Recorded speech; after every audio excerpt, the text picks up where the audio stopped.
तो last class की अगर हम बात करें तो लास्ट क्लास में हमने क्या देखा था, अगर आपको याद आ रहा होगा तो लास्ट क्लास में हमने क्या देखा था। तो लास्ट क्लास में हम बिजनेस इन्वायरमेंट के ऊपर हमने स्टार्टअप इंडिया क्या है बेसिकली वो स्कीम कंप्लीट करी थी। स्टार्टअप इंडिया की जो स्कीम थी बेसिकली, और वो वाला पार्ट स्टैंड अप इंडिया और स्टार्टअप इंडिया दोनों स्कीम जो थी वो पूरा प्रॉपर पार्ट हमने जो था वो क्या करा था, कंप्लीट करा था। ठीक है ना। हाँ, कनेक्ट होने में टाइम लग गया राज, हिमांशु सॉरी। ठीक है, चलिए। सो बेसिकली हम लोगों ने कल स्टार्टअप इंडिया और स्टैंड अप इंडिया स्कीम देखी थी, जहां पे हमने बोला था कि स्टार्टअप इंडिया जो है वो 16 जनवरी 2016 को ये स्कीम गवर्नमेंट ऑफ इंडिया ने क्या करी है, लॉन्च करी है। जस्ट एक सेकंड गाइस, एक सेकंड, नेटवर्क इश्यू से एक मिनट।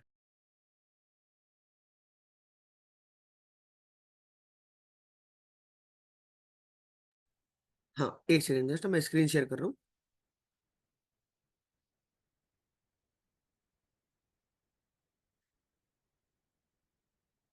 चलिए। अब आई थिंक सबको प्रॉपर दिख रहा होगा। तो हमने बोले थे स्टार्टअप इंडिया जो है, स्टार्टअप इंडिया जो है, ठीक है ना, वो बेसिकली 16 जनवरी 2016 को स्टार्ट हुई थी, जिसको स्टार्टअप डे भी बोला जाता है। फिर बेसिकली ये स्कीम के अंदर जो लोग रजिस्टर्ड होते हैं उनको 5 बेनिफिट्स मिलते थे। 80% पेटेंट में कॉस्ट में छूट मिलती है, जो भी पेटेंट कॉस्ट लगती है उसमें 80% की छूट मिलती है। उसके अलावा उनको 3 साल तक इनकम टैक्स पे नहीं करना पड़ता है। फिर गवर्नमेंट टेंडर्स के अंदर प्रायोरिटी मिलती है, रजिस्ट्रेशन सिंगल विंडो हेल्प मिल जाती है, रजिस्ट्रेशन बेनिफिट के लिए सिंगल विंडो हेल्प मिल जाती है। ये सारी चीजें हम लोगों ने लास्ट क्लास के अंदर डिस्कस किए थे। बेटा जो नमिता, प्लीज जो भी इश्यूज है चैट में डालिए, मैं इश्यूज आपके सॉल्व कर दूंगा पूरे पूरे, है ना। आप चैट में डाल दीजिए जो भी इश्यूज रहते हैं, मैं आपको इश्यू सॉल्व करवा दूंगा, हैंड रेस करने का कोई मतलब नहीं है। तो ये सारी चीजें हमने लास्ट क्लास में देखे थे। नाउ अभी उसके आगे बढ़ रहे हैं। अभी नीचे स्टेट स्टार्टअप रैंकिंग करके दिया हुआ है। If you want to read you can read ये वाला पार्ट, नहीं तो नहीं भी करोगे तो इस पार्ट का कोई मतलब नहीं है। एक्स्ट्रा का फालतू में पार्ट दिया हुआ है। तो यहाँ तक ही काम का है कि स्टार्टअप में पार्टनरशिप फॉर्म, एलएलपी और प्राइवेट लिमिटेड कंपनी जो हमने कल देखे थे ऑलरेडी, उसके ऊपर डिस्कस करें कि जो कल देखे थे हमने, partnership form, limited liability partnership form और प्राइवेट लिमिटेड कंपनी, ये तीनों ही यहाँ पे रजिस्टर्ड हो सकती है। नाउ एक नया कंसेप्ट आता है जिसको कहा जाता है स्किल इंडिया। अब स्किल इंडिया क्या है? सो भाई अब इतने सारे स्टार्टअप्स और ये कंसेप्ट, इतने कल्चर हमारी कंट्री में लेके आ रहे हैं, स्टार्टअप लाए, स्टैंड अप लाए, मेक इन इंडिया लाए, तो ये कंसेप्ट का मतलब क्या है? इसका मतलब एक सिंपल सा है कि हम लोग हमारी कंट्री के अंदर गवर्नमेंट प्रमोट कर रही है बिजनेस को, गवर्नमेंट प्रमोट कर रही है एंटरप्रेन्योरशिप को, कि फैक्ट्रीज बने, बिजनेसेस आए। बट ये बिजनेस में काम करने के लिए लोग भी तो चाहिए ना। मतलब अगर ओनर अकेला काम करेगा वो तो पॉसिबल नहीं है। अभी मेक इन इंडिया आया तो मेक इन इंडिया के तहत फैक्ट्रीज जो बनेंगी उसके अंदर काम करने के लिए लोग भी तो चाहिए ना। तो सर हमारी कंट्री में तो इतनी सारी पॉपुलेशन है, यहाँ क्या टेंशन है? लोग तो बहुत मिल जाएंगे बेटा, लोग मिल जाएंगे, बट दी पॉइंट इज कि यहाँ पे जो लोग हैं वो स्किलफुल लोग नहीं मिलेंगे। लोग तो मिल जाएंगे, मतलब इंडिया की जो प्रॉब्लम है वो अनएम्प्लॉयमेंट इसी वजह से है क्योंकि इंडिया में स्किलफुल लोग नहीं है। आई एम नॉट सेइंग पढ़े लिखे लोग, आई एम सेइंग स्किलफुल लोग नहीं है इंडिया में, जिस वजह से इंडिया के अंदर बहुत ज्यादा क्या आती है, प्रॉब्लम आती है। स्किलफुल लोग नहीं है इसी वजह से। अब स्किलफुल नहीं है तो उसके लिए ऑप्शन क्या है? इसके लिए गवर्नमेंट ने एक स्कीम निकाली जिसका नाम है स्किल इंडिया। इसका नाम क्या है? Skill India. ठीक है, स्किल इंडिया स्कीम जो है वो गवर्नमेंट ऑफ इंडिया ने क्या करी, स्टार्ट करी, ताकि हमारी कंट्री में स्किलफुल लोग जो है उनको क्या कर सके, डेवलप कर सके। अब ये स्कीम जो है ये थोड़ी सी ना बुक से रहकर मैं आपको लिखा के दे यहाँ पे दे रहा हूँ। नमिता आपसे रिक्वेस्ट है कि आप चैट में जो डालना चाहे बेटा डाल दे। ठीक है ना। आपको जो भी इशू है, आई थिंक आप शायद नए स्टूडेंट हो, आपको जो भी मेरे से पूछना है मैं आपको आंसर कर दूंगा बच्चा, आप चैट में डाल दीजिए। बट स्क्रीन पे ये जो आप कर रहे हो ना, प्लीज ना करें, रिक्वेस्ट। ठीक है ना। ये जो भी लोग कर रहे हैं स्क्रीन पे, जो आज कुछ नए बच्चे आए हैं, ठीक है ना, तो मैं बता दूं भाई, आप लोग ज्वाइन कर सकते हो यहाँ से भी क्लास, कोई दिक्कत नहीं है। ठीक है ना। इसके पहले के लेक्चर ऑलरेडी आपके ग्रुप के डिस्क्रिप्शन में दिए हुए हैं, वहां से आप देख के ये कंटिन्यू यहाँ पे कर सकते हैं। आपको जो भी इश्यूज है, आपको जो पूछना है, आप वो चैट में डाल दीजिए, मैं उसका रिप्लाई कर दूंगा। ठीक है ना। चलिए, थोड़ा सा आज मेरी तबीयत ज्यादा खराब है एक्चुअली, मेरे को थोड़ा निमोनिया डिटेक्ट हुआ है, तो इस वजह से मैं थोड़ा सा ज्यादा वो नहीं कर पाऊंगा। ठीक है ना। मतलब ज्यादा जोर से नहीं बोल पाऊंगा। ठीक है। सो इसी वजह से यहाँ पे अगर आपको कोई भी इश्यूज है आप चैट में डाल दीजिए, मैं आपकी हेल्प करूंगा। स्किल इंडिया की अगर हम बात करते हैं तो स्किल इंडिया ने करा क्या? स्किल इंडिया की अगर हम बात करते हैं तो स्किल इंडिया ने हमारी कंट्री के अंदर एक कॉर्पोरेशन बनाई जिसका नाम है national skill development corporation, NSDC, national skill development corporation. हमारी कंट्री में नेशनल स्किल डेवलपमेंट कॉर्पोरेशन जो है वो किसने बनाई? गवर्नमेंट ऑफ इंडिया की स्किल इंडिया जो स्कीम है उसके तहत क्या बनी? एनएसडीसी एक ऑर्गेनाइजेशन बनी जिसका नाम ही है नेशनल स्किल डेवलपमेंट कॉर्पोरेशन। एक ऐसी कॉर्पोरेशन जो हमारी कंट्री में स्किल ट्रेनिंग को क्या करेंगी? प्रमोट करेंगी। मतलब हमारी कंट्री में पढ़े लिखे लोग भी मिल जाएंगे, अनपढ़ भी मिल जाएंगे, बट आज की तारीख में जो पढ़े लिखे हैं वो भी अनपढ़ से कम नहीं है। सर क्यों ऐसा? पढ़े लिखे तो है, उनको पढ़ना लिखना तो आता है। पढ़ने लिखने के बाद क्या होता है? मतलब अगर वो बीकॉम कर रहा है, ग्रेजुएशन कर रहा है, उसके बावजूद भी उसको कोई काम नहीं आ रहा है अगर, तो वो ग्रेजुएशन, वो पढ़ने लिखने का कोई सेंस ही नहीं बना ना। अरे गेटिंग माय पॉइंट? आज की तारीख में अगर आप बीकॉम कर रहे हो, बैचलर्स ऑफ कॉमर्स, और आपको ये नहीं आता है कि अकाउंटिंग कैसे की जाती है, ठीक है ना, नॉर्मल अकाउंटिंग कैसे कोई बिजनेस में की जाती है, आपको वो नहीं आता है। सो आप ये सोचो ना कि आपके अंदर क्या स्किल है? कोई स्किल नहीं है। तो बेसिकली ये कॉर्पोरेशन जो है, ये बनाई गई नेशनल स्किल डेवलपमेंट कॉर्पोरेशन। ये बनाई गई थी 31 जुलाई 2008 को। कब बनाई गई थी ये? 31 जुलाई 2008 को। अब सर इसको तो बहुत टाइम हो गया। हाँ, बहुत टाइम पहले बनाई गई थी, 31 जुलाई 2008 को। और ये स्कीम को बनाने के पीछे जो हाथ था वो था हमारी कंट्री के अंदर जो मिनिस्ट्री ऑफ फाइनेंस है, उन्होंने सेटअप किया नेशनल स्किल डेवलपमेंट कॉर्पोरेशन को। ध्यान से सुनेंगे मेरी बात।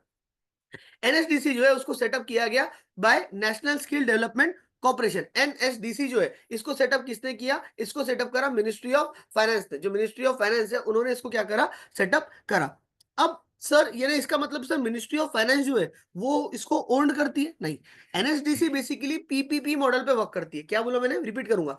पीपीपी मॉडल का मतलब क्या हो गया? Public private partnership. लिखना तो लिख सकते हो। पीपीपी मॉडल का मतलब हो गया पब्लिक प्राइवेट पार्टनरशिप मॉडल। मतलब यहाँ पे गवर्नमेंट भी इसके क्या है? गवर्नमेंट भी इसके अंदर इसकी मालिक है। उसके अलावा प्राइवेट कंपनी जो है, प्राइवेट पब्लिक जो है, प्राइवेट कंपनी जो है, प्राइवेट सेक्टर जो है, वो भी इसका क्या है? मालिक है। ठीक है ना। अब यहाँ पे अगर हम बात करते हैं तो नेशनल स्किल डेवलपमेंट कॉर्पोरेशन जो है, ध्यान से सुनेंगे, एनएसडीसी जो है, ये बनाई तो मिनिस्ट्री ऑफ फाइनेंस ने, बट इसके अंदर इसका 51% हिस्सेदारी जो है वो पब्लिक और प्राइवेट के पास है, और 49% हिस्सेदारी इसकी किसके पास है? मिनिस्ट्री ऑफ स्किल डेवलपमेंट, मतलब हमारी कंट्री की गवर्नमेंट के पास है। 51% जो शेयर है, 51% हिस्सेदारी जो है ये ऑर्गेनाइजेशन की, वो पब्लिक के पास है। और उसके अलावा 49% हिस्सेदारी जो है वो गवर्नमेंट ऑफ इंडिया के पास है। गवर्नमेंट ऑफ इंडिया के बिहाफ में यहाँ पे ministry of skill development and entrepreneurship, ध्यान से सुनेंगे, एक मिनिस्ट्री है जो स्किल डेवलपमेंट और एंटरप्रेन्योरशिप के ऊपर से रिलेटेड काम करती है। That is ministry of skill development and entrepreneurship. तो मिनिस्ट्री ऑफ स्किल डेवलपमेंट और एंटरप्रेन्योरशिप जो है, जो गवर्नमेंट ऑफ इंडिया के अंडर आता है, वो इसके अंदर 49% का हिस्सेदार है, और पब्लिक 51% की हिस्सेदार है। काय पे चल रहा है ये? पब्लिक प्राइवेट पार्टनरशिप मॉडल पे। रिपीट करा करो तो याद रहेंगे आपको। अच्छा, अब इसको सेटअप किसने किया? तो वो मिनिस्ट्री ऑफ फाइनेंस ने किया। दोनों अलग अलग है। बच्चा बहुत कंफ्यूज हो जाता है, बच्चे को लगता है कि इसकी हिस्सेदारी किसकी मालिक मिनिस्ट्री ऑफ फाइनेंस है। नहीं, गवर्नमेंट ऑफ इंडिया है जिसके अंदर मिनिस्ट्री ऑफ स्किल डेवलपमेंट और एंटरप्रेन्योरशिप जो है वो इसकी क्या है? अंडर कवर होती है। जसमीन आप अपना एक बार बंद करके चालू कर लो, आपका इश्यू सॉर्ट आउट हो जाएगा। ठीक है। मतलब ये कोई भी इशू जो आ जाते हैं ना बेटा, ये आप लोगों के यहाँ पे जो नेट होता है वो शायद कई बार प्रॉपर नहीं होता है, इस वजह से कुछ कई बार इश्यूज चले जाते हैं। तो आई रिक्वेस्ट, जब भी आपके वॉइस या किसी में इशू जाए, ठीक है ना, तो आप बंद करके चालू कर लो।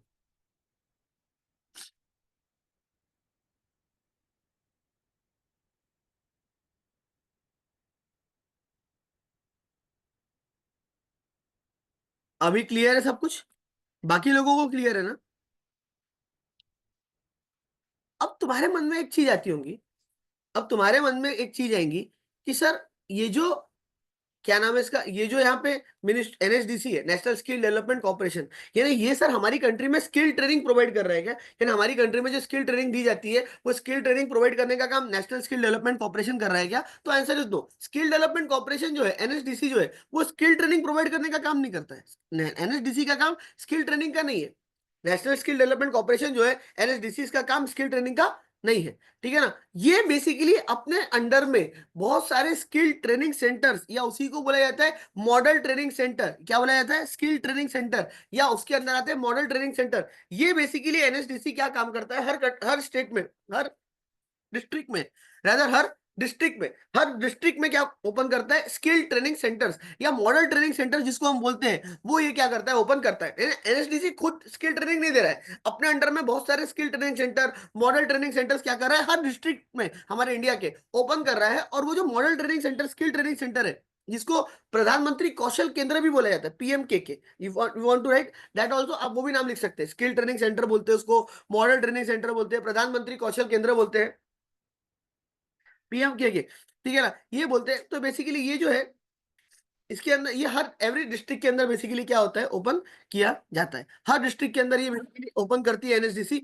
और ये जो लोग है, ये ट्रेनिंग सेंटर जो है, ये बेसिकली लोगों को क्या प्रोवाइड करते हैं, ट्रेनिंग प्रोवाइड करते हैं। जैसे अगर आपको कोई भी स्किल ट्रेनिंग चाहिए, नॉलेज चाहिए, चाहे वो स्किल ट्रेनिंग म्यूचुअल फंड से रिलेटेड हो, बैंकिंग से रिलेटेड हो, प्लम्बिंग से रिलेटेड हो, इलेक्ट्रिशियन हो, मतलब ऐसे कोई भी स्किल ट्रेनिंग हो, मोटर रिपेयरिंग हो, टेक्नीशियन हो, कोई भी हो, तो वो स्किल ट्रेनिंग का जो कोर्स है, स्किल ट्रेनिंग सेंटर में जाके क्या कर सकते हो, कर सकते हो। जो कि किसने ओपन करवाया है, एनएसडीसी, जो नेशनल स्किल डेवलपमेंट कॉर्पोरेशन है, उसने ओपन करवाया है। ठीक है। अब ये जो एनएसडीसी है, मैंने खुद ही बोला आपको कि ये पीपीपी मॉडल पे है, मतलब प्राइवेट पब्लिक पार्टनरशिप मॉडल। इसके अंदर 51% पब्लिक का है, 49% गवर्नमेंट का है, मतलब गवर्नमेंट गवर्नमेंट का भी इसके अंदर क्या है, हिस्सा है, शेयर है। ठीक है ना, ये कोई गवर्नमेंट का डिपार्टमेंट नहीं है, लेकिन इसके अंदर गवर्नमेंट का भी क्या है, हिस्सा है। ठीक है ना। अब तुम्हारे मन में एक और सवाल आता है कि सर ये जो एनएसडीसी बनाई गई, क्या ये प्रॉफिट कमाने के लिए काम कर रही है, क्या इसका इंटेंशन प्रॉफिट कमाना है? तो आंसर इज नहीं। ये जो एनएसडीसी है बेसिकली ये सेक्शन 8, आई डोंट थिंक, अभी पता नहीं मेरे को आपका कंपनीज एक्ट वगैरह हुआ है क्या, उसमें ये पढ़ा हो गया, बट कंपनीज एक्ट का सेक्शन 8 ऑफ कंपनीज एक्ट 2013। ठीक है ना। अब आई डोंट नो, यानी आप इसको ऐसा बोल सकते हो कि नॉट फॉर प्रॉफिट ऑर्गेनाइजेशन है। एनपीओ, एनपीओ का मतलब होता है नॉट फॉर प्रॉफिट ऑर्गेनाइजेशन। यानी जो NSDC basically it is a NPO, NPO stands for not for profit organisation. NPO का मतलब होता है नॉट फॉर प्रॉफिट ऑर्गेनाइजेशन। ठीक है ना। तो अभी आपका शायद कंपनीज एक्ट नहीं हुआ है, कंपनी लॉ में इतना डिटेल में नहीं हुआ होगा। ठीक है ना, बट इतना आपके नॉलेज के लिए बता दूं कि कंपनीज एक्ट के अंदर एक सेक्शन है, जिसके अंदर सेक्शन 8 जो है बेसिकली वो बात करता है कोई भी जो नॉट फॉर प्रॉफिट ऑर्गेनाइजेशन होती है, मतलब ऐसी कंपनीज, ऐसी ऑर्गेनाइजेशन जो प्रॉफिट कमाने के लिए काम नहीं कर रही, ठीक है ना, जो सिर्फ सर्विसेज प्रोवाइड कर रही है पब्लिक वेलफेयर के लिए, जो कहीं के लिए काम नहीं कर रही है, प्रॉफिट कमाने के लिए काम नहीं कर रही है, जो कहीं के लिए काम नहीं करती है, प्रॉफिट कमाने के लिए काम नहीं करती है, तो that is called section 8 company. ठीक है ना, उसी को आप क्या बोल सकते हो, एनपीओ या एनजीओ बोल सकते हो।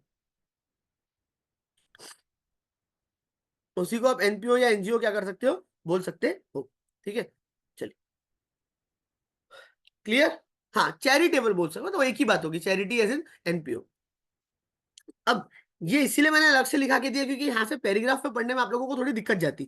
अब जैसे यहाँ पे देखो वही चीजें लिखी हुई है कि नेशनल स्किल डेवलपमेंट कॉर्पोरेशन एक नॉट फॉर प्रॉफिट और पब्लिक लिमिटेड कंपनी है, जो सेक्शन 8 ऑफ कंपनीज एक्ट 2013 के तहत बनी है। इसको set of finance act, finance ministry of finance ने किया है। Public private partnership model, 49% government का है, 51% किसका है, पब्लिक का है। इसका मेन एम है हमारी कंट्री में लार्ज और क्वालिटी प्रॉफिट वोकेशनल इंस्टीट्यूशन खोलना। अब तुम बोलोगे क्या मतलब हो गया सर, ये एनएसडीसी का मेन एम क्या है कि हमारी कंट्री में लार्ज और क्वालिटी और for profit vocational, vocational institution बोलो, वोकेशनल ट्रेनिंग सेंटर बोलो, मॉडल ट्रेनिंग सेंटर बोलो, स्किल ट्रेनिंग सेंटर बोलो, या प्रधानमंत्री कौशल केंद्र बोलो, एक ही मतलब है इन सबका। आप उसको पीएम के बोलो, आप उसी को प्रधानमंत्री कौशल केंद्र बोलो, आप उसी को स्किल ट्रेनिंग सेंटर बोलो, मतलब वो ट्रेनिंग सेंटर्स जो लोगों को बेसिकली वर्ल्ड क्लास क्या प्रोवाइड करेंगे, स्किल ट्रेनिंग प्रोवाइड करेंगे। तो जो भी world class skill training provide करने का काम है, ये कौन करेंगे, ये ट्रेनिंग सेंटर्स बेसिकली करते हैं। ठीक है। इसीलिए ये चार्ट से आप चलोगे तो आपका स्किल इंडिया बहुत अच्छे से क्या हो जाएगा, रिवाइज हो जाएगा। मिनिस्ट्री ऑफ फाइनेंस का सिर्फ इतना सा रोल था कि मिनिस्ट्री ऑफ फाइनेंस ने उसको बनाई थी, सेटअप करी थी, ओपन करी थी। तो मिनिस्ट्री ऑफ फाइनेंस जो थी, उन्होंने इसको सिर्फ बनाए थे, सेटअप करे थे, ओपन करे थे, दैट्स इट। उसके अलावा मिनिस्ट्री ऑफ फाइनेंस का कोई और रोल नहीं था। अब इसके अंदर जो ये मॉडल ट्रेनिंग सेंटर है, ये ओपन करे जा रहे हैं हर डिस्ट्रिक्ट में, ताकि वो पब्लिक को क्या कर सके, ट्रेनिंग प्रोवाइड कर सके।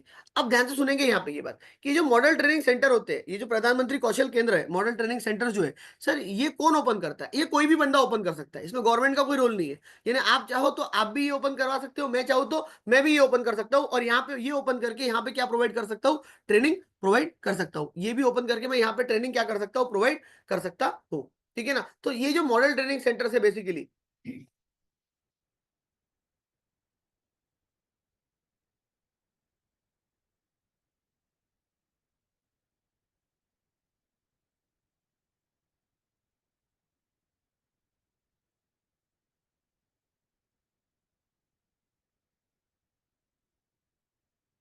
हाँ, तो ये जो मॉडल ट्रेनिंग सेंटर है बेसिकली,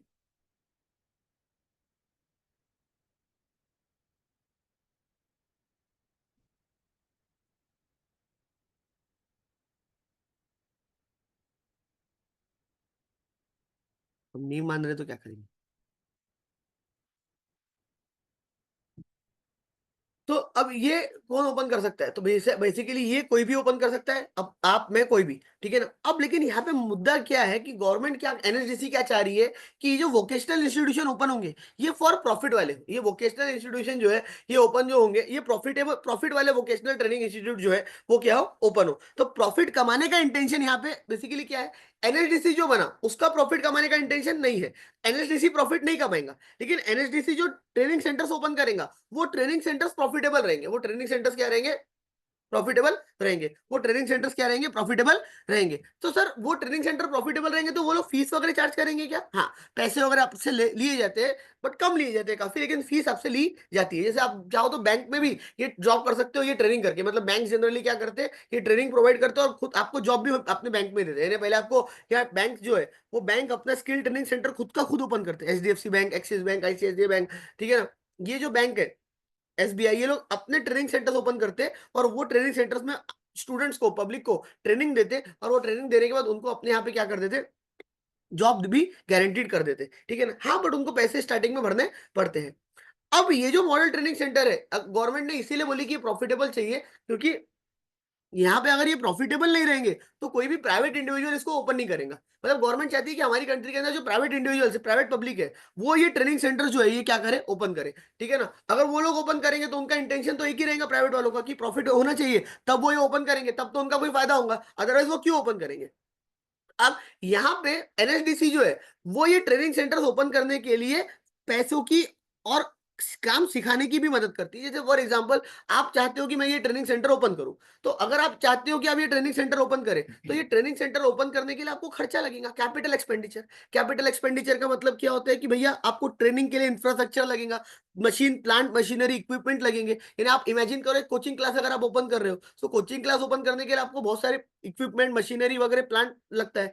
उसके अलावा आपको ट्रेनिंग एड मतलब जो आपको ट्रेनिंग देने के लिए सामान लगते हैं, तो जिसके थ्रू आप ट्रेनिंग दोगे, वो ट्रेनिंग एड लगेगा। या आपको बिल्डिंग वगैरह लगेंगी, सिविल वर्क, मतलब आपको जो बिल्डिंग वगैरह वो सब के ऊपर खर्चा आएगा। तो जनरली कोई भी अगर आप ट्रेनिंग सेंटर ओपन कर रहे हो, तो ये मशीन का खर्चा, ट्रेनिंग एड का खर्चा, ट्रेनिंग से रिलेटेड सामान जो है, सिविल वर्क जो है, इनसे रिलेटेड खर्चा, ये सारे खर्चे आपको बेसिकली लगेंगे। तो इसके लिए जो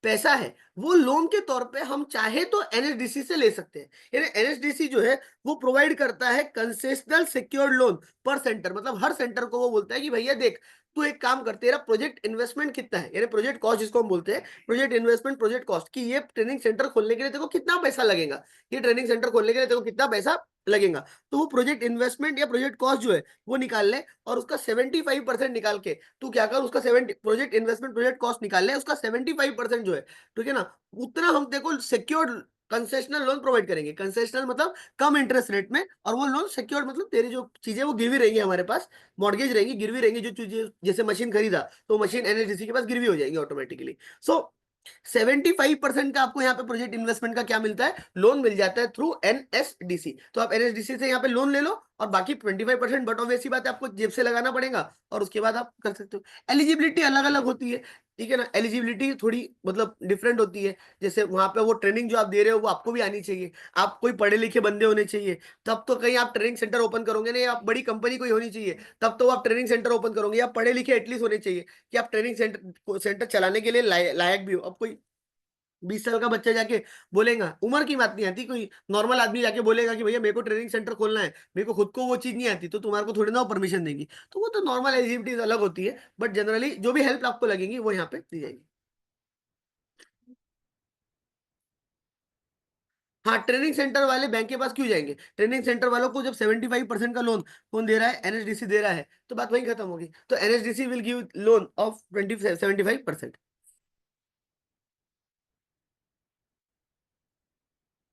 बेटा वो नहीं आ रहा है, वो ऑप्शन आता होता तो मेरे को कोई दिक्कत नहीं थी, यहाँ नहीं आ रहा है।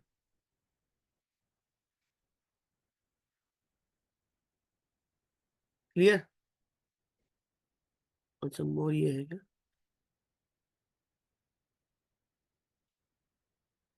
क्लियर?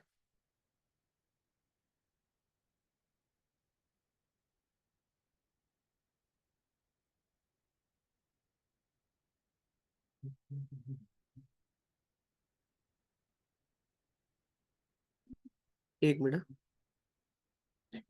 बट मेरा ये मानना है कि ये चीजें तो आपने करनी ही नहीं चाहिए ना। मतलब मेरा ये पॉइंट है कि ये सब चीजें को करते मत करो। क्लियर। तो स्किल इंडिया के अंदर देखो सिंपल एक चीज थी, हमने पढ़े, मिनिस्ट्री ऑफ फाइनेंस ने ओपन करी, बोलो मेरे किसने ओपन करी, मिनिस्ट्री ऑफ फाइनेंस ने ओपन करी। क्या ओपन करी, एनएसडीसी का वो पड़ी थी 31 जुलाई 2008 को। ठीक है ना। किसके अंदर शेयर होल्डर कौन है, ministry of skill development and entrepreneurship, मतलब government of India 49% and 51% public और प्राइवेट, और 49% government of India, ministry of skill development and entrepreneurship जो है वो इसकी क्या है, ओनर है। ठीक है। उसके अलावा अगर मैं बात करता हूँ, तो उसके अलावा इसके अंदर बेसिकली गवर्नमेंट ऑफ इंडिया जो है, सॉरी एनएचडीसी जो है, वो हर स्टेट में, हर डिस्ट्रिक्ट में ये ओपन कर रही है, जिसके लिए वो 75% का कैपिटल एक्सपेंडिचर के लिए क्या देती है, लोन भी देती है। अब ऑपरेशनल सपोर्ट यहाँ पे लिखा है ना, उसका मतलब ये होता है कि एनएचडीसी आपको वो स्किल ट्रेनिंग सेंटर चलाने में भी मदद करेंगी। मतलब ऑपरेशनल सपोर्ट का मतलब ये होता है कि एनएचडीसी जो है वो बेसिकली जो स्किल ट्रेनिंग सेंटर है, वो स्किल ट्रेनिंग सेंटर चलाने में भी आपकी 3 सालों तक क्या करेंगी, मदद करेंगी। तो ये आप लोग अगर प्रॉपर तरीके से नहीं चला पा रहे हो, तो आपकी एक पर्टिकुलर टाइम पीरियड तक एनएचडीसी जो है वो चलाने में भी क्या करेंगी, हेल्प करेंगी। तो एनएचडीसी विल ऑल्सो हेल्प। ठीक है ना, आपको वो स्किल ट्रेनिंग सेंटर चलाने में, तो स्किल ट्रेनिंग सेंटर जो होता है वो चलाने में एनएचडीसी बेसिकली आपकी क्या करेंगी, मदद करेंगे। Are getting my point. बेटा ट्रेनिंग लेने के लिए कोई एलिजिबिलिटी नहीं होती, ट्रेनिंग सेंटर ओपन करने के लिए एलिजिबिलिटी होती है अनुष्का। ट्रेनिंग सेंटर ओपन करने के लिए एलिजिबिलिटी हो सकती है। अब ट्रेनिंग लेना है तो उसके लिए आपका नॉर्मल 12वीं पास या ग्रेजुएशन या 10वीं पास, अलग अलग ट्रेनिंग के लिए अलग अलग क्राइटेरिया रहती है। कहीं के लिए तो आप पढ़े लिखे नहीं भी हो तो भी चल जाता है। अब कहीं में ग्रेजुएशन रिक्वायर्ड होता है, कहीं में 12th पास रिक्वायर्ड होता है। ठीक है ना। तो डिपेंडिंग अपॉन कौन सी टाइप की ट्रेनिंग आप कर रहे हो, उसके ऊपर वो चीज डिपेंड करती है कि आप कौन सी टाइप की ट्रेनिंग कर रहे हो, उसके ऊपर चीजें डिपेंड करती है। Are getting my point. Training centre skill open करने, स्किल ट्रेनिंग सेंटर की लिमिटेशन भी होती है होंगी सर। नहीं बेटा, लिमिटेशंस मतलब क्या, लिमिटेशंस मतलब ऐसा बोल सकते हो आपकी उसके अंदर, हाँ ये बोल सकते हो आपकी एकदम आपको सिर्फ उतनी ट्रेनिंग दी जाएगी जितना वो जॉब के लिए रिक्वायर्ड है, जितना वो काम करने के लिए रिक्वायर्ड है, उसके आगे आपको उससे ज्यादा एक्स्ट्रा का चीजें वहां पे नहीं सिखाई जाएंगी। हाँ आईटीआई बोल सकते हो, यस। प्रधानमंत्री कौशल विकास केंद्र योजना 4.0 PMKVY। अब बेसिकली ये स्कीम का नाम है, प्रधानमंत्री कौशल विकास, कौशल एज इन स्किल विकास योजना, स्किल डेवलपमेंट स्कीम। प्रधानमंत्री स्किल डेवलपमेंट स्कीम, हिंदी में प्रधानमंत्री कौशल मतलब स्किल, विकास मतलब डेवलपमेंट, योजना मतलब स्कीम। ठीक है ना। 4.0 मतलब एक्चुअली हमारी कंट्री में एक जो स्कीम है, प्रधानमंत्री स्किल कौशल विकास योजना, हमारी कंट्री के अंदर लोगों को ज्यादा से ज्यादा स्किलफुल बनाने के लिए गवर्नमेंट हर बार कुछ ना कुछ क्या ले रही है, इनिशिएटिव्स ले रही है। जिसके अंदर मतलब आपको ये बोलूं कि हमारी कंट्री के अंदर कोई भी चीज गवर्नमेंट के लिए सबसे इंपॉर्टेंट आज की तारीख में दो ही चीजें, एक तो एंटरप्रेन्योरशिप को डेवलप करना, दूसरा स्किल चीजों स्किलफुल लोगों को डेवलप करना, स्किलफुल लोग बनाना लोगों को। ठीक है ना, क्योंकि देश को आगे बढ़ाने के लिए यही चीजें जो है वो क्या होती है, जरूरी होती है।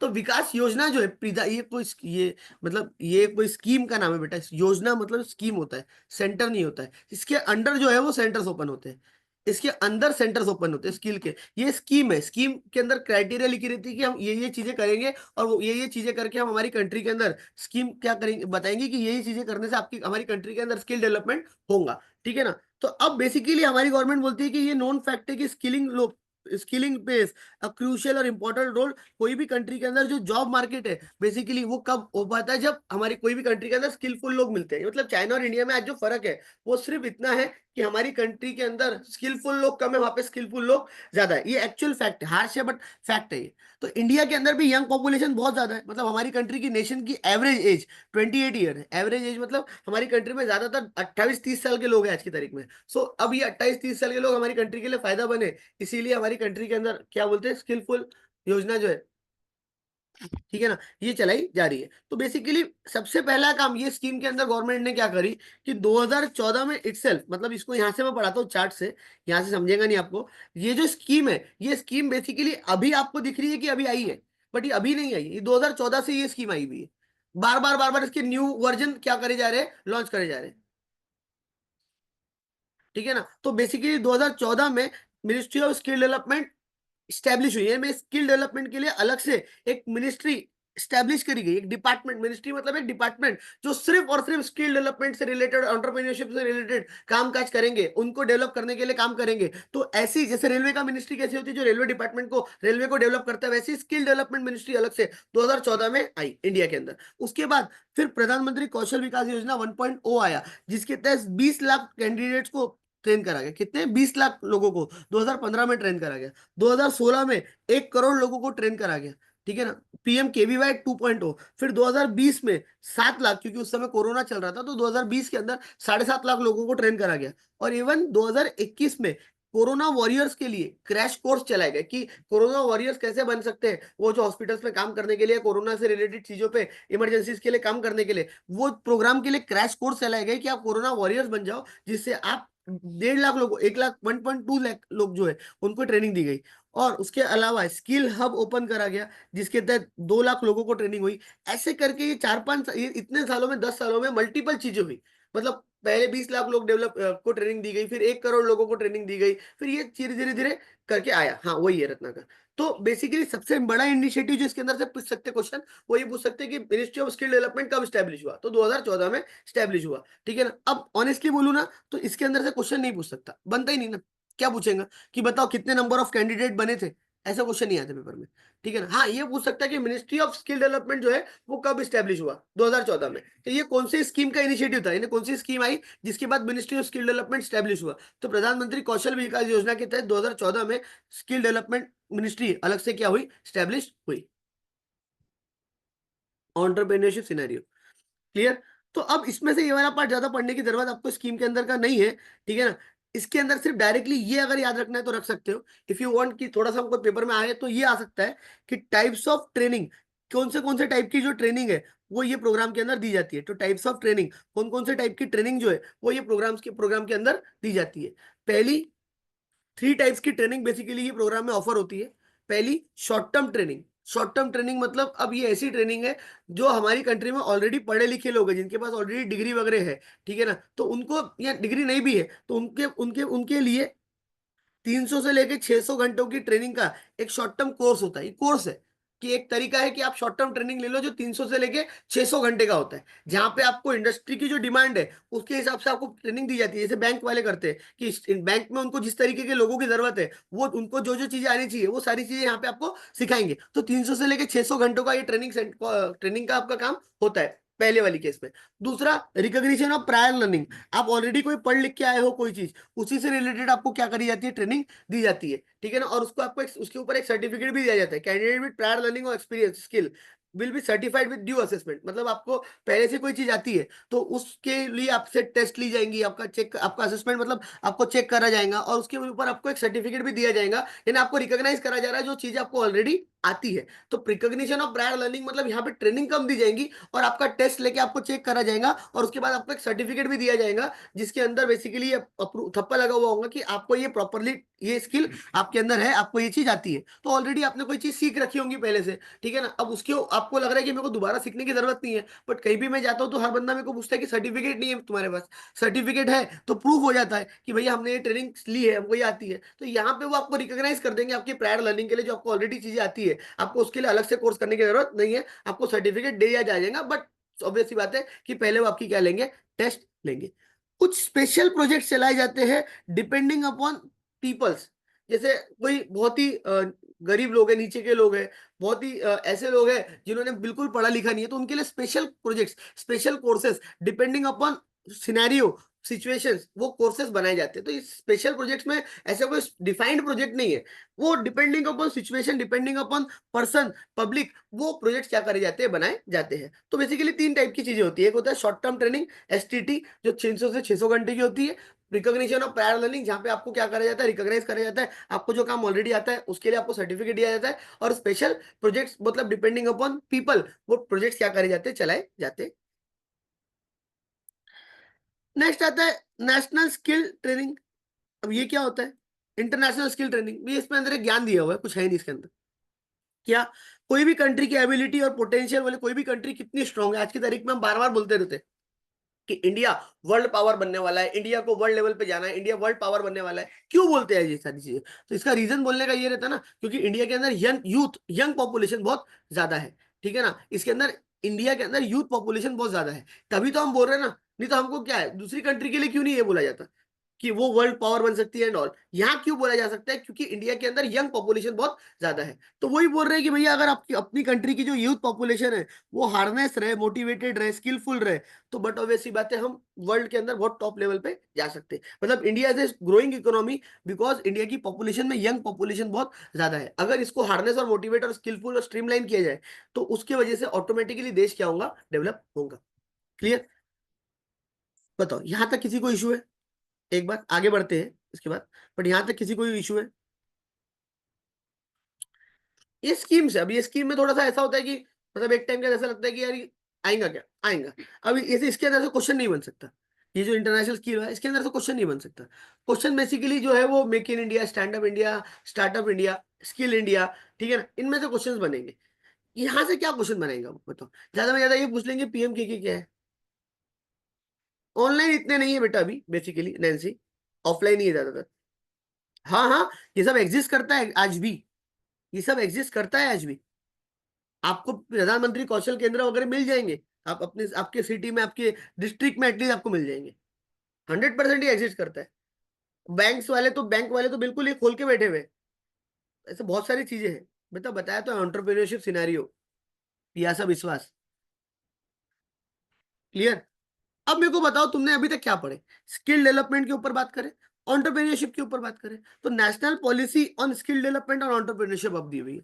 तो सर अभी तक तो हम वही बात करके आए हुए थे, national policy on skill development और एंटरप्रेन्योरशिप की तो बात करें। तो बेसिकली यहाँ पे जो अभी तक अपन ने पढ़े उसी का ये ठप्पा यहाँ पे पॉलिसी के रूप में दिया हुआ है 2 पेज में। तो सर ये नहीं, ये पढ़ना है क्या? कोई जरूरत नहीं है। इफ यू वांट आप रीड कर सकते हैं, नहीं करोगे तो बेस्ट है। क्यों? क्योंकि इसके अंदर आप मेरे को बताओ सर इसमें से नहीं आएगा क्या? आएगा भी तो भी आपको क्वेश्चन जमेगा। आपने अभी तक क्या पढ़ा? स्किल डेवलपमेंट के बारे में पढ़ा, आपने क्या पढ़ा? एंटरप्रेन्योरशिप के बारे में पढ़ा, तो उसी के ऊपर इन लोगों ने पॉलिसी बना के दे दी। तो अलग से पढ़ने की कोई जरूरत है क्या? कोई सेंस नहीं बनता है। नहीं तो फालतू में आप लोग क्या हो जाओगे, कंफ्यूज। तो आपको पढ़ना है तो पढ़ सकते हैं, but still paper point of view से, एग्जाम पॉइंट ऑफ व्यू से, नॉलेज पॉइंट ऑफ व्यू से नीड नहीं है। ठीक है ना, तो वो 2 पेज आपने नहीं पढ़ने हैं। ठीक है ना, आपको सेल्फ रीड करना है तो आप कर सकते हो, कोई मना ही नहीं है, बट रिक्वायरमेंट नहीं है। सर एनएचडीसी 2008 में ओपन हुआ, एमएचडी 2014 में हुआ, तो फिर 41% शेयर। बेटा स्किल के ऊपर मिनिस्ट्री आई, बाद में उसको दिया गया ना शेयर। रत्नाकर गुड क्वेश्चन, बाद में उसको शेयर दिया गया। ठीक है ना, उसके पहले दूसरी मिनिस्ट्री हुआ करती थी, उनके पास था, बाद में उसको दिया गया।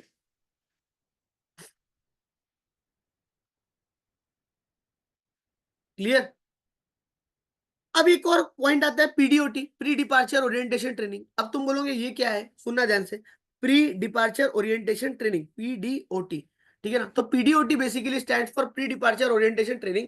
ये बेसिकली एक ट्रेनिंग का नाम है, ओरिएंटेशन ट्रेनिंग। अब जैसे आपको पता है हमारी कंट्री से जो लेबर दूसरी कंट्री में जॉब करने के लिए जाते हैं, तो जो भी हमारी कंट्री से लेबर दूसरी कंट्री में जॉब करने के लिए जाते हैं, तो they are called as migrant workers. उनको क्या कहा जाता है? माइग्रेंट वर्कर्स कहा जाता है, जो हमारी कंट्री से दूसरी कंट्री में जॉब करने के लिए चले गए। और जो जाने वाले हैं उनको कहा जाता है potential migrant workers. They are called as potential, मतलब जो लोग हमारी कंट्री से अब दूसरी कंट्री में जॉब करने जाने वाले हैं, they are called as potential migrant workers. ठीक है ना। अब बेसिकली प्रॉब्लम क्या आती है कि जब हमारी कंट्री के लोग दूसरी कंट्री में जॉब करने जाते हैं, तो सबसे बड़ी प्रॉब्लम उनके साथ आती है लैंग्वेज की। और बहुत सारे डूज एंड डोंट्स रहते हैं हर कंट्री के अंदर। जब भी आप कोई कंट्री के अंदर जाते हो तो बहुत बहुत सारे रूल्स और रेगुलेशन वहां पे डिफरेंट होते हैं। अब जैसे सिंगापुर के अंदर रूल्स है कि वहां पे आप पब्लिक ट्रांसपोर्ट में बैठ के कुछ खा पी नहीं सकते। हमारे कंट्री में ऐसा है कि क्या बस में बैठ के नहीं खा सकते, ऑटो में बैठ के नहीं खा सकते, खा सकते, बट वहां पे रूल है कि आप नहीं खा सकते। ऐसे बहुत सारे rules and regulation her countries में अलग अलग रहते हैं। अब जो भी बंदा हमारी कंट्री से दूसरी कंट्री में जा रहा है, उसको बहुत बड़ी प्रॉब्लम आती है कि culture, language, dos and don'ts कुछ भी मालूम नहीं होते वो कंट्री के। डायरेक्टली वो जॉब करने चले जाता है, तो वहां जाके उसको बहुत सारी परेशानियों का सामना करना पड़ता है। इसी के लिए गवर्नमेंट ने, खासकर गवर्नमेंट के अंदर जो मिनिस्ट्री ऑफ एक्सटर्नल अफेयर्स है, जो विदेश मंत्रालय जिसको हम बोलते हैं, ठीक है ना, जो हमारे कंट्री का दूसरी कंट्रीज के साथ तालमेल बना के रखता है, मिनिस्ट्री ऑफ एक्सटर्नल अफेयर्स जो है, उन्होंने लॉन्च करा ministry of skill development and entrepreneurship के साथ मिलके, ministry of external affair in collaboration with the ministry of skill development and entrepreneurship. Ministry of skill development entrepreneur आया क्यों, ministry of skill development and entrepreneurship, ठीक है ना, के साथ मिलके इन्होंने एक कोर्स क्या करा, लॉन्च करा, जिसका नाम कोर्स नहीं है, बेसिकली एक ट्रेनिंग है, जो ministry of external affair in collaboration with ministry of skill development and entrepreneurship ये कंडक्ट करती है। जिसके तहत एनएचडीसी जो है, नेशनल एनएचडीसी इसकी इंप्लीमेंटिंग एजेंसी है। अब ध्यान से सुनना, 3 4 चीजें हैं। पहला, ministry of external affair in collaboration with ministry of external affair and ministry of external affair in collaboration with ministry of skill development and entrepreneurship. इन्होंने किसके साथ मिलके, एनएसडीसी के साथ मिलके ये प्रोग्राम लॉन्च करा, जिसके अंदर दो टाइप की पीडीओटी होती है। एक होती है लॉन्गर वेरिएंट ऑफ पीडीओटी जो कि 160 घंटे की होती है, एक होती है शॉर्टर वेरिएंट ऑफ पीडीओटी जो कि एक दिन की होती है। तो लॉन्गर वेरिएंट ऑफ पीडीओटी मतलब, लॉन्गर वेरिएंट ऑफ पीडीओटी जो होती है वो 160 घंटे की होती है। शॉर्टर वेरिएंट ऑफ पीडीओटी जो होती है वो एक दिन की होती है। मतलब प्री डिपार्चर ओरिएंटेशन ट्रेनिंग, एक ट्रेनिंग होती है जहां पे बेसिकली, एक ट्रेनिंग होती है जहाँ पे बेसिकली आपको पूरा वो कंट्री के डूज डोंट्स, जो भी चीजें आपकी वो कंट्री की है वो सारी आपको सिखाई जाती है। तो डूज डोंट्स, क्या करना है क्या नहीं करना है, वहाँ का लैंग्वेज, वहाँ की कल्चर, एवरीथिंग ये ट्रेनिंग के अंदर आपको बताया जाता है। अब बेसिकली कैसा होता है कि सर दोनों में से कौन सी वाली करनी चाहिए, तो इट डिपेंड्स कि अगर आप कोई रजिस्टर्ड एजेंट जो होते हैं, गवर्नमेंट के कुछ एजेंट्स होते हैं रजिस्टर्ड एजेंट्स, जो गवर्नमेंट के रजिस्टर्ड रिक्रूटमेंट एजेंट्स होते हैं, उनके रिक्रूटमेंट एजेंट्स मतलब जो आपको जॉब लगा के देते हैं। तो बेसिकली अगर आप रजिस्टर्ड रिक्रूटमेंट एजेंट के थ्रू जा रहे हो, रजिस्टर्ड रिक्रूटमेंट एजेंट्स के थ्रू आप जा रहे हो, तो आप एक दिन की कर लो, कोई दिक्कत नहीं है। लेकिन अगर आप बिना उनके जा रहे हो, डायरेक्टली जा रहे हो, तो आपके लिए 160 घंटे की करना ज्यादा बेटर होता है। तो आप 160 घंटे की करो। अदरवाइज आप रजिस्टर्ड रिक्रूटमेंट एजेंट्स के थ्रू जा रहे हो तो आप एक दिन की करोगे तो चलेगा। ये basically India international skill centre करके है, IISc, India international skill centre, वहां पे ट्रेनिंग दी जाती है। ठीक है। इनके ट्रेनर्स को भी ट्रेनिंग अलग से पहले एनएचडीसी देता है, सॉरी एमईए देता है, मिनिस्ट्री ऑफ एक्सटर्नल अफेयर्स। जो इसमें ट्रेनिंग आपको देने लोग आते हैं ना, उनको भी, उनकी भी ट्रेनिंग होती है। मिनिस्ट्री ऑफ एक्सटर्नल अफेयर्स जो है वो उनको भी ट्रेनिंग देता है, यानी आपको जो ट्रेनिंग देने यहाँ पे आ रहे हैं, मिनिस्ट्री ऑफ एक्सटर्नल अफेयर उनको भी अलग से क्या करता है, ट्रेनिंग देता है, टीओटी, ट्रेनिंग ऑफ ट्रेनर्स। जो ट्रेनर ट्रेनिंग देने आ रहे हैं उसकी पहले ट्रेनिंग होती है by ministry of external affairs, और वो फिर ट्रेनर्स आके ये टीडीओटी के अंदर लोगों को, पब्लिक को क्या करता है, ट्रेनिंग देता। बैटरी बात दिमाग में या नहीं बैटरी। नेक्स्ट आता है टीआईटीपी। अब ये पहली पहली बार ऐसा हार्ड लगता है, बट धीरे धीरे जैसे हम पढ़ेंगे ना आपको बहुत इजी लगने चालू हो जाएगा बाद में। ठीक है ना, पहली पहली बार से समझ जाए सफिशिएंट है, बाकी कुछ नहीं। नेक्स्ट आता है टेक्निकल इंटर्न ट्रेनिंग प्रोग्राम। ये क्या है, we all know that Japan जो है, आईआईएससी में होता है, एनएचडीसी इंप्लीमेंट करता है। ठीक है। तो हमारी को ये सबको पता है कि जापान जो है आज की कंट्री तारीख में बहुत ज्यादा डेवलप्ड है। वहां पे टेक्नोलॉजी, वहां की इंडस्ट्रीज बहुत ज्यादा डेवलप्ड है पूरे वर्ल्ड में। अगर मैं बोलूँ ना तो टेक्नोलॉजी में सबका बाप है, वो बात सही भी है, बच्चा बोल रहा है जो गलत नहीं है, कि सबसे ज्यादा अच्छी टेक्नोलॉजी जापान की है। अब इंडिया की दोस्ती यारी भी जापान के साथ बहुत अच्छी है, उसमें कोई खराब बात नहीं है। ठीक है ना, इंडिया की सबसे अच्छी दोस्ती यारी भी जापान से बहुत है।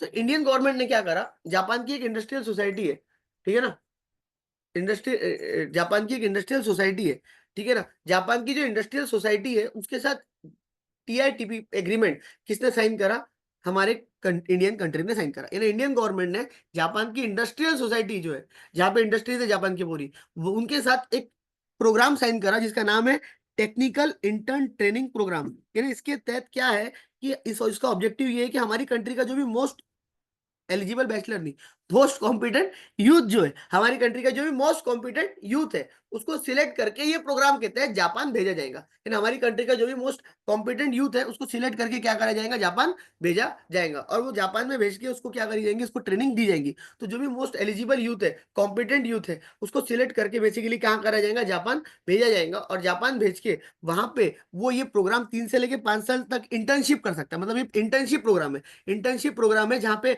हमारी कंट्री के जो लोग हैं उनको सिलेक्ट करके गवर्नमेंट ऑफ इंडिया भेजेंगी। जा जाके जापान में टेक्नोलॉजी सीख, कहाँ का स्किल्स ट्रेनिंग वगैरह ले, टेक्नोलॉजी सीख, और बाद में वो इंडिया में लेके आना, ताकि उससे इंडिया का भी क्या हो सके, फायदा हो सके। तो पहले तो जापान में जाके सीख के फिर वो इंडिया में लेके आना। तो इसके लिए गवर्नमेंट सिलेक्ट करके कुछ लोगों को भेजती है ट्रेनिंग इंटर्नशिप के लिए, कहाँ पे, जापान में इंडस्ट्रियल सोसाइटी में, जहाँ पे वो लोग जाके क्या करते हैं, ट्रेनिंग लेते हैं। इसके लिए इंडियन गवर्नमेंट ने जापान के साथ क्या करा है, मेमोरेंडम ऑफ एग्रीमेंट, समझ लो, मेमोरेंडम ऑफ कॉपरेशन मतलब एग्रीमेंट साइन करा हुआ है कि हम हमारी कंट्री के यूथ को भेजेंगे तो वहां पे उनको इंटर्नशिप देना। 3 से लेके 5 साल तक की इंटर्नशिप होती है, बाद में वो यूथ इंडिया आ जाते हैं। अब सर इससे हमारी कंट्री का क्या फायदा है कि वो लोग जो सीख के आएंगे, ठीक है ना, वो लोग जो सीख के आएंगे वो, बट ऑब्वियस सी बात है कि उसका उससे फायदा किसको होगा, इंडिया इंडिया को होगा, क्योंकि वो चीजें इंडिया में लेके आएंगे, इंडिया में यूज करेंगे वो टेक्नोलॉजी, वो चीजें। सो उससे इंडिया का ऑटोमेटिकली क्या होगा, फायदा होगा। इसके लिए गवर्नमेंट ने ये टीआईटीपी प्रोग्राम क्या कर रखा है, चला रखा है। बोलो, यहां तक किसी को कोई डाउट है, यहां तक किसी को कोई डाउट है, पूछिए। यहां तक अगर आपको है अगर वो जापान में सीख कर वहीं नहीं, उनको रिक्वायरमेंट रहती है बेटा, कंडीशन डाली जाती है। गवर्नमेंट ऐसी थोड़ी ना किसी को भी उठा के भेज देगी। इसीलिए बोला ना, वो कंडीशन रहती है बेसिकली। एक सेकंड।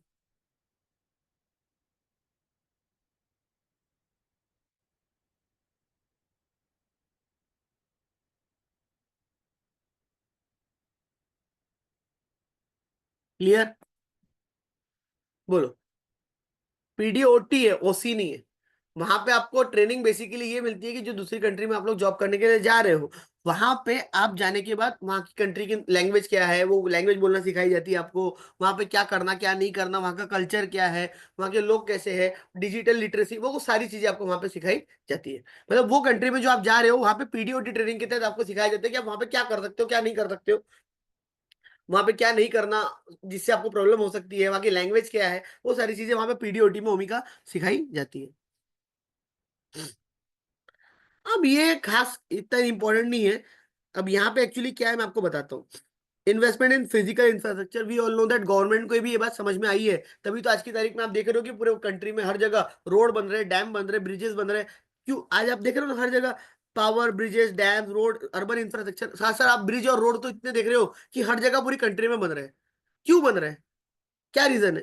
क्योंकि इंफ्रास्ट्रक्चर है। ये इंफ्रास्ट्रक्चर मतलब अगर ये चीजें डेवलप नहीं होंगी तो हमारी कंट्री में इंडस्ट्रीज आके भी क्या कर लेंगी। दी प्रॉब्लम इज कि हमको लगता है कि इंडस्ट्री आ जाए, फैक्ट्री आ जाए, लेकिन इंडस्ट्री और फैक्ट्री आने के लिए वो इंडस्ट्री और फैक्ट्री को रिक्वायरमेंट होती है कि भाई उनको एक जगह से दूसरी जगह माल भेजना है। अब अपने अगर कंट्री के रोड ही अच्छे नहीं होंगे, कनेक्टिविटी अच्छी नहीं होगी, तो वो बेचारा आके भी क्या कर लेगा। हाँ, ओनली फॉर माइग्रेंट वर्कर्स होती है पीडीओटी, हिमांशु। ठीक है, तो वो कंपनी आके भी क्या कर लेंगी। तो बेसिकली अगर कंट्री के अंदर बिजनेसेस को डेवलप करना है, जॉब क्रिएट करनी है कंट्री के अंदर, इंडस्ट्री को डेवलप करना है, तो उसके लिए बहुत जरूरी है कि हम हमारी कंट्री का जो इंफ्रास्ट्रक्चर है उसको बिल्ड करें, उसको स्ट्रांग बनाए। ठीक है ना? अगर वो स्ट्रांग बनेगा तो ऑटोमेटिकली बड़ी बड़ी कंपनीज बाहर की हमारी कंट्री में आएंगी और अपनी फैक्ट्रीज डालेंगी, क्योंकि उनके लिए भी चीजें आसान हो जाएंगी। तो इसके लिए गवर्नमेंट अभी से नहीं, पहले से ही काम कर रही है बहुत। यानी अगर आप यहाँ पे नोटिस करोगे ना, तो आपको 3 बजट दिए हुए, अब तो पुराना वाला भी बजट दे रखा है। यानी 2022 का बजट भी दिया हुआ है, उसके बारे में हाईलाइट भी दिए हुए हैं। उसके बारे में 2023 का जो बजट है उसके बारे में भी दिया हुआ है कि उसमें क्या बोली थी गवर्नमेंट ने। और 2024 का जो बजट है उसके बारे में भी यहाँ पे दिया हुआ है कि उसमें गवर्नमेंट ने क्या बोली थी। यानी 3 बजट आपको दिए हुए, एक 2022 का बजट, एक 2023 का बजट, उसके अंदर इंफ्रास्ट्रक्चर से रिलेटेड क्या बात हुई थी, और एक 2024 का बजट। ये तीनों बजट्स के अंदर इंफ्रास्ट्रक्चर को डेवलप करने के लिए, रोड, ब्रिजेस, डैम, इनको डेवलप करने के लिए क्या बात हुई थी, बेसिकली ये इसके अंदर दी हुई है। तो सर इतना पुराना बजट भी काम का होता है क्या? और बिजनेस एनवायरनमेंट में तो क्या लेना देना बजट का है, तो करंट अफेयर में चलो समझ में आता है, और उसमें भी लेटेस्ट वाला बजट देखो। काम का होता है या नहीं होता है वो तो एक अलग बात है, बट गौर इंस्टीट्यूट ने हमारे तीनों के अंदर के कुछ ना कुछ पॉइंट्स डाल के दिए हुए हैं। तो मैं ये नहीं बोल रहा हूँ कि इसको अपने को पूरी तरीके से रट्टा मारना है, बट इसके अंदर बेसिकली ये क्या दिए हुए गवर्नमेंट के जो मेन इनिशिएटिव्स है, जो गवर्नमेंट ने इनिशिएटिव्स ली, गवर्नमेंट ने जो काम करी काय के लिए, इंफ्रास्ट्रक्चर को डेवलप करने के लिए, काय के लिए गवर्नमेंट ने इनिशिएटिव करी, गवर्नमेंट ने कि हमारी कंट्री के अंदर क्या हो, इंफ्रास्ट्रक्चर डेवलप हो, ताकि हमारी कंट्री के अंदर क्या हो सके, बिजनेस डेवलप हो सके। तो इसके अंदर से कुछ कुछ पॉइंटर जो है, जो आपको मैं भी याद करवाऊंगा या मेरे साथ बोलूंगा, वो मेरे साथ रिपीट करना, याद करोगे उतने पॉइंटर सफिशिएंट है। मतलब पूरे बजट पूरे के पूरे याद नहीं करने आपको, उतने सफिशिएंट है। जैसे पहला आता है आपका, गवर्नमेंट ने पीएम गति शक्ति के ऊपर काम करा। पीएम गति शक्ति मतलब क्या? हमारी कंट्री के अंदर प्रधानमंत्री गति शक्ति एक स्कीम है, जिसके तहत हमारी गवर्नमेंट 7 चीजों को डेवलप करने की बात करी है। गति शक्ति, गति मतलब स्पीड, ठीक है ना, गति मतलब स्पीड। तो हमारी कंट्री में जो गवर्नमेंट है वो बेसिकली 7 चीजों को डेवलप करने की बात करी है। 7 इंजन बोले हमारी कंट्री के अंदर सबसे इंपॉर्टेंट है, जो है road, railway, airport, ports, ports मतलब जहाँ पे शिप आती है, मास ट्रांसपोर्ट लाइक मेट्रोस जहाँ पे एक साथ बहुत सारी पब्लिक ट्रेवल कर सकती है, वाटरवेज पानी से रिलेटेड ट्रांसपोर्टेशन, लॉजिस्टिक्स इंफ्रास्ट्रक्चर जहाँ पे आप अपना माल स्टोर कर सकते हो, ट्रांसपोर्टेशन, लॉजिस्टिक्स मतलब ट्रांसपोर्टेशन, लॉजिस्टिक्स इंफ्रास्ट्रक्चर मतलब ट्रांसपोर्टेशन, जो एक जगह से दूसरी जगह माल लेके जाते हैं। तो 7 चीजें, रोड, रेलवे, एयरपोर्ट, पोर्ट, मास ट्रांसपोर्ट, वाटरवेज और लॉजिस्टिक इंफ्रास्ट्रक्चर। बोलो मेरे साथ, रोड, रेलवेज, एयरपोर्ट, पोर्ट, मास ट्रांसपोर्ट, वाटरवेज और लॉजिस्टिक इंफ्रास्ट्रक्चर। ये 7 चीजें बेसिकली गवर्नमेंट क्या कर रही है आज की तारीख में, डेवलप करने की बात हमारी कंट्री में मेनली करती है। ठीक है ना? जो कि 2022 का जो बजट था उसके अंदर भी उन्होंने बोला था कि ये 7 चीजों के ऊपर डेवलपमेंट हम मेनली करेंगे। उसके तहत रोड के अंदर गवर्नमेंट ने 2022 में कमिटमेंट किया था कि हम एक साल के अंदर 25,000 किलोमीटर के रोड नेशनल हाईवे बनाएंगे। यानी गवर्नमेंट ने बजट में बता दिया कि हम 2022-23 में सिर्फ एक साल के अंदर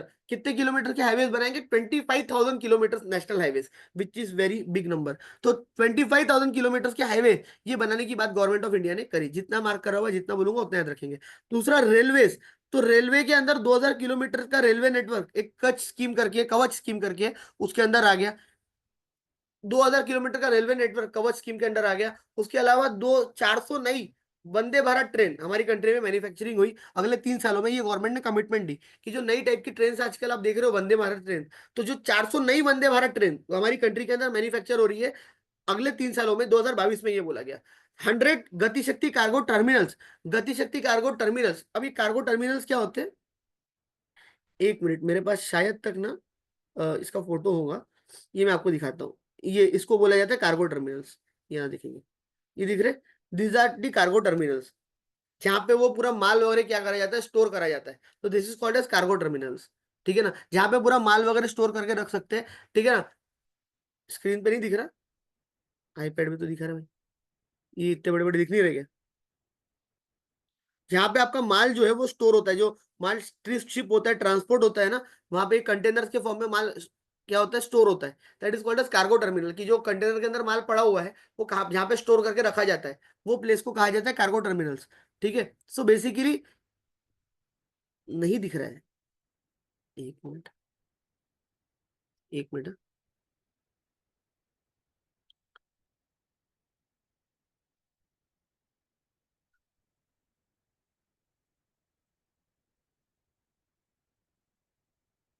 एक मिनट, मैं दोबारा दिखा देता हूँ, एक मिनट, जस्ट सेकंड। या गूगल पे डालोगे ना कार्गो टर्मिनल्स, आपको फोटोज मिल जाएंगी उसकी, बेस्ट है। स्क्रीन पे अगर नहीं दिख रहा है आपको, तो आप गूगल पे डालोगे ना कार्गो टर्मिनल्स करके, सो आपको उसकी फोटोज मिल जाएंगी। अगर आपको नहीं दिख रहा है, स्क्रीन पे नहीं दिख रहा था, तो आप गूगल पे इसकी फोटोज डालोगे तो मिल जाएंगी। ठीक है ना,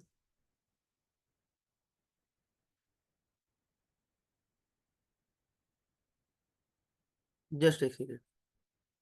नहीं, अभी तो मैंने बंद करा है, इसलिए नहीं दिख रहा होगा। अब देखो बार, एक सेकेंड।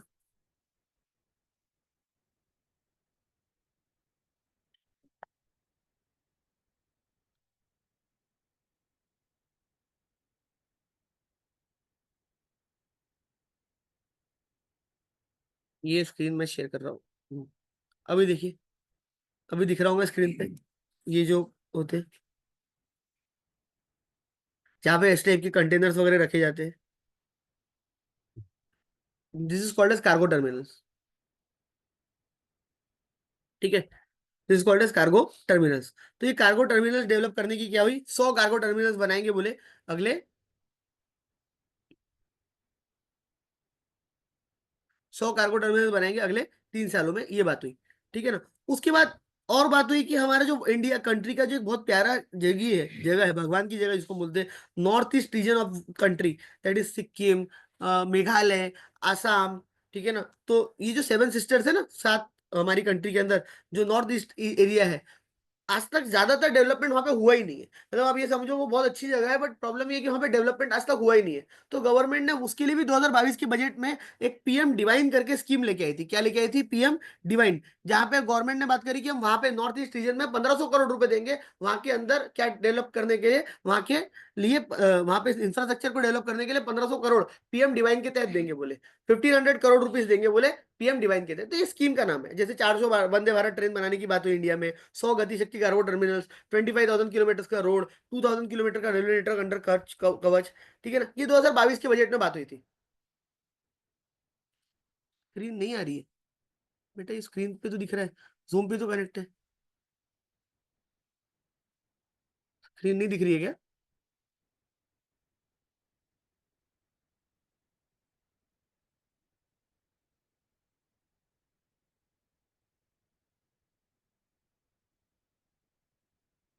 अभी दिख रही है,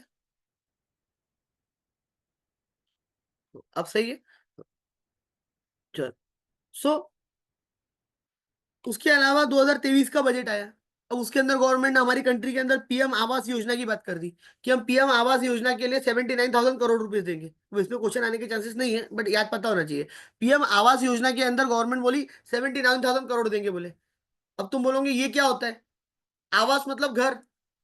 हमारी कंट्री के अंदर सबका अपना अपना घर हो, उसके लिए गवर्नमेंट क्या कर रही है? पैसा दे रही है। सबका अपना अपना घर हो, उसके लिए गवर्नमेंट क्या कर रही है? पैसा दे रही है। That is called as PM Awas Yojana. तो अपना घर सबका होना चाहिए, उसके लिए गवर्नमेंट क्या कर रही है? पैसा दे रही है। ठीक है ना? That is called as PM Awas Yojana. उसके अलावा रेलवे नेटवर्क को डेवलप करा जाएगा। इसमें एक जो पॉइंट याद रखने वाला है 23 के बजट में, वो ये वाला ही है बस। बाकी कोई पॉइंट नहीं भी याद रहा तो चलेगा। 23 के बजट में आपने ये एक पॉइंट भी याद रख लिया ना तो भी चलेगा। क्या गवर्नमेंट ने क्या बोला कि अब हम 50 साल के लिए इंटरेस्ट फ्री लोन देंगे स्टेट गवर्नमेंट को। क्या हो रहा था? सेंट्रल गवर्नमेंट तो चाह रही है कि हमारी कंट्री में इंफ्रास्ट्रक्चर डेवलप हो, बट बिना स्टेट गवर्नमेंट के ये पॉसिबल नहीं है। जब तक स्टेट गवर्नमेंट इसका इनिशिएटिव नहीं लेंगी तो इंफ्रास्ट्रक्चर डेवलप होना पॉसिबल नहीं है। अब स्टेट गवर्नमेंट को सेंट्रल गवर्नमेंट बोलती है कि भाई तू क्या कर, इंफ्रास्ट्रक्चर बढ़ा, रोड बना, ब्रिजेस बना, ये कर वो कर। स्टेट गवर्नमेंट बोलती है मेरे पास पैसा नहीं है। मैं पैसा नहीं है तो मैं कहां से ये ब्रिज और डैम बनाते बैठू? बोले मेरे पास पैसा तो होना चाहिए ब्रिज और डैम बनाने के लिए। तो बेसिकली या रोड बनाने के लिए या रेलवे बनाने के लिए, रेलवे तो क्या सेंट्रल में आता है, लेकिन बाकी चीजों के लिए, इंफ्रास्ट्रक्चर डेवलपमेंट के लिए, तो बेसिकली सेंट्रल गवर्नमेंट ने क्या बोला? ठीक है स्टेट गवर्नमेंट तू टेंशन मत ले, देखो 50 साल के लिए हम लोन देते हैं, वो भी इंटरेस्ट फ्री, वो भी 50 ईयर्स के लिए। पहले से देते हुए आ रहे थे, अब एक साल गवर्नमेंट ने और बढ़ा दी थी इसको। 50 ईयर्स का interest free loan, without interest.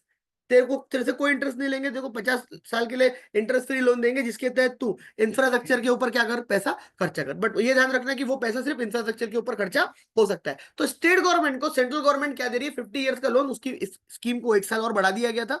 ठीक है ना? फिर 2024 के बजट में तो इतनी बड़ी बात होगी कि जहां पे गवर्नमेंट ने बोली, बजट हमारी कंट्री की जो फाइनेंस मिनिस्टर है निर्मला सीतारमन मैम, उन्होंने बताया कि हमारी कंट्री के अंदर बजट की लिमिट, बजट जो है उसके अंदर इंफ्रास्ट्रक्चर के ऊपर 11,11,000 करोड़, 11.11 लाख करोड़, 11 करोड़ नहीं, 11.11 लाख करोड़, 11.11 लाख करोड़ रुपीज खर्चा करा जाएगा काय के ऊपर? इंफ्रास्ट्रक्चर के ऊपर, जो कि बिग अमाउंट है। 11.11 lakh crore rupees on infrastructure. Metros बनाई जाएंगी बोले, रीजनल रेल नेटवर्क बनाए जाएंगे, चार्जिंग इंफ्रास्ट्रक्चर। मतलब अब सबसे बड़ी प्रॉब्लम आज की तारीख में आ रही है कि इलेक्ट्रिक गाड़ी को गवर्नमेंट प्रमोट तो कर रही है, बट फिर भी लोग इलेक्ट्रिक गाड़ी नहीं खरीदते। अब मैंने बीच में गाड़ी खरीदी, मैंने नहीं खरीदी इलेक्ट्रिक गाड़ी। क्यों खरीदूंगा? क्योंकि प्रॉब्लम सबसे बड़ी ये है कि वो इलेक्ट्रिक गाड़ी खरीद के मैं दूसरे शहर में नहीं लेके जा सकता। क्यों? क्योंकि लेके जाऊंगा तो चार्जिंग की प्रॉब्लम है, हर जगह चार्जिंग स्टेशन नहीं है। तो चार्जिंग इंफ्रास्ट्रक्चर, चार्जिंग स्टेशन इतने ज्यादा हमारी कंट्री में अभी नहीं है, जिसकी वजह से लोग इलेक्ट्रिक गाड़ी खरीद नहीं पा रहे।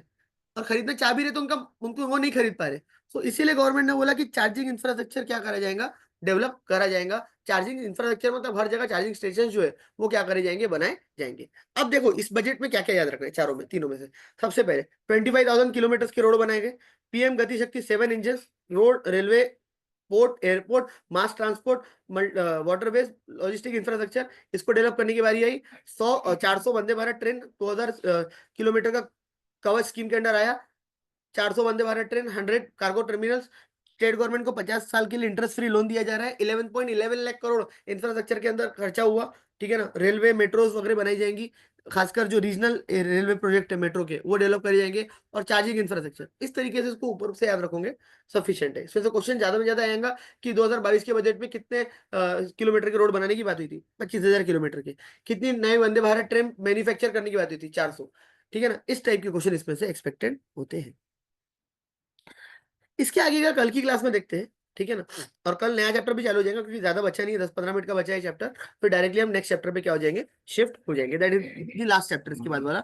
ठीक है ना? उसके ऊपर हम शिफ्ट हो जाएंगे। क्लियर? चलो, मिलते हैं नेक्स्ट क्लास में। आई होप मेरी तरह से आपको सारी चीजें क्लियर होंगी। क्लियर? मिलते हैं नेक्स्ट क्लास में। Take care, bye bye, love you all. कोई डाउट है तो पूछ लो। चलो बाय बाय। नहीं है डाउट?